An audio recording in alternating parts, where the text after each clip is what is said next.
এই হচ্ছে সেই ব্রিজ যেখান থেকে শুরু হয়েছে করটিয়া হাট, আর এই হচ্ছে সেই নদী যাকে কেন্দ্র করে গড়ে উঠেছে সেই প্রাচীন এই হাটটি। আশা করছি সবাই ভালো আছেন। আজ আমরা চলে এসেছি বাংলাদেশের বিখ্যাত একটি হাট এক্সপ্লোর করতে। ঈদের বাকি আর মাত্র কয়েকদিন, ঈদকে সামনে রেখে কেনাকাটার ধুম পড়েছে এই করটিয়ার হাটে। বাংলাদেশের দ্বিতীয় বৃহত্তম পাইকারি কাপড়ের এই হাটটি প্রায় 200 বছরের পুরাতন। নদীর তীর ঘেঁষে প্রায় 19 বর্গ কিলোমিটার জায়গাকে কেন্দ্র করে গড়ে উঠেছিল এই প্রাচীন হাট। আজ আমরা ঘুরে ঘুরে দেখব ঈদের কেনাকাটায় কি নতুনত্ব থাকছে এবং আপনাদেরকেও তা ঘুরে ঘুরে দেখাবো। হাটের এই স্থানটিতেই রয়েছে সব থ্রি পিসের দোকান।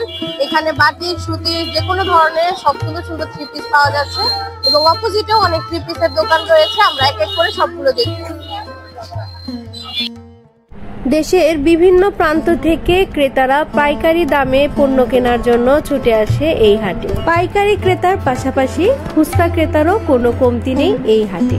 সবারই বেচা কেনা চলছে সমান তালে। টাঙ্গাইলের তাঁতের শাড়ির পাশাপাশি লুঙ্গি এবং গামছার জন্য কিন্তু এই হাটটি অনেক বিখ্যাত। এই হাটে রয়েছে বিভিন্ন ধরনের লুঙ্গি এবং গামছা যেগুলো পাইকারি দামে অনেক সহজলভ্য মূল্যে পাওয়া যায়। সপ্তাহের 3 দিন বসে থাকে এই হাটটি। মূলত মঙ্গলবার থেকে বৃহস্পতিবার রাত পর্যন্ত চলে বিক্রেতাদের ব্যস্ততা। ঈদ বেচা কেনায় করটিয়া হাট জমে উঠেছে ঈদের আমেজে, আর সেই সাথে যোগ হয়েছে ক্রেতা বিক্রেতাদের উৎসবমুখর কেনাকাটা।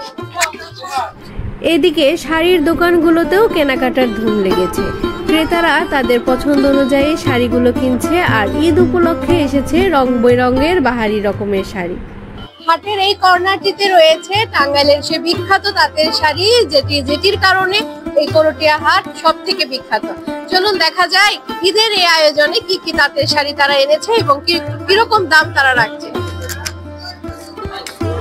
প্রবাদে রয়েছে শাড়িতেই নারী, আর এই শাড়ির প্রতি আলাদা এক টান রয়েছে নারীতে। টাঙ্গাইলের এই তাঁতের শাড়ির কদর রয়েছে সারা বিশ্বে। ঘরে কিংবা বাইরে সব জায়গায় পরিধান করার মতো শাড়ি পেয়ে যাবেন এই হাটে।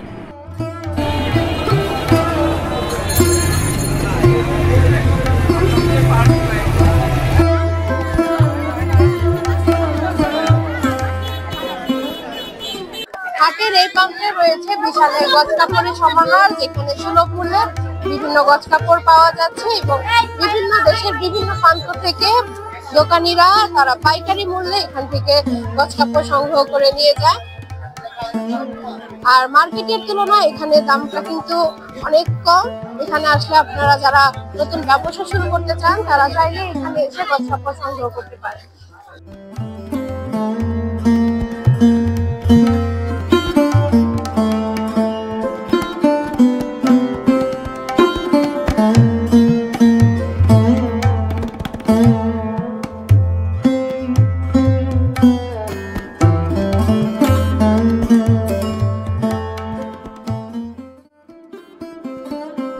হাটের এই পাশটিতে রয়েছে বিভিন্ন ইন্ডিয়ান শাড়ির কালেকশন।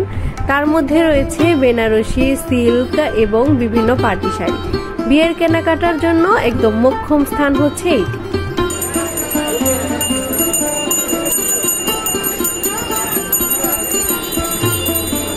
ঈদের কেনাকাটায় কিন্তু ছেলেরাও পিছিয়ে নেই। ছেলেদের দোকানগুলোতেও রয়েছে একরাশ ভিড়।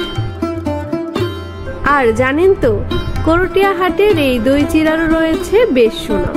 আর এই দই চিড়ার পাশাপাশি হরেক রকমের মিষ্টি সাজিয়ে রেখেছে এই দোকানগুলোতে। বংশ পরম্পরায় এই দোকানিরা এখনো তাদের সেই ঐতিহ্যকে ধরে রেখেছে। আর এই ঐতিহ্যবাহী দই চিড়ার লোভ সামলাতে না পেরে আমরাও তো 1 প্লেট অর্ডার করে ফেললাম। দই চিড়া খাওয়া শেষ করে আজকে আমরা বিদায় নেব।